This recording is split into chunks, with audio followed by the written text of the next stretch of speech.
আঙ্গুলগুলো লম্বা লম্বা তামার গাল এভাবে হ্যাচড়াচ্ছে, নিজের গাল নিজে হাসড়াচ্ছে এবং নিজের দেহ থেকে গোশত তুলে ফেলছে, ভক্ষণ করছে। নবীজি জিজ্ঞাসা করলেন সাল্লাল্লাহু আলাইহি সাল্লাম, এরা কারা, কি কারণে এদের শাস্তি হচ্ছে?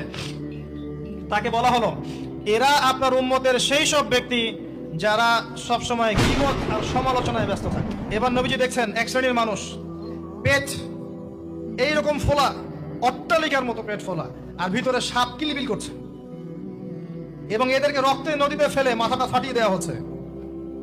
নবী জিজ্ঞাসা করলেন সাল্লাল্লাহু আলাইহি সাল্লাম, এরা কারা? এরা আপনার উম্মতের এই সব ব্যক্তি যারা ছিল সুদখোর, রিবাখোর। মানে এই উম্মতের অন্যতম বড় সমস্যা হবে রিবা, যেটা আমি বলেছি। সবচেয়ে নিম্ন পাপ নিজের মায়ের সাথে জেনা করা, সবচেয়ে উচ্চ পাপ আল্লাহ এবং তার রাসূলের সাথে যুদ্ধ করা, এটা হলো সুদ। এবং এর বাস্তবতা হচ্ছে এই, ধনী দিন দিন ধনী হবে, গরিব দিন দিন গরিব হবে। রক্ত চুষে খাওয়া হয়, এই কারণে রক্তের নদীতে ফেলা হয়েছে। এবং সাপ খেয়েছে তারা, সাপ খেয়ে পেট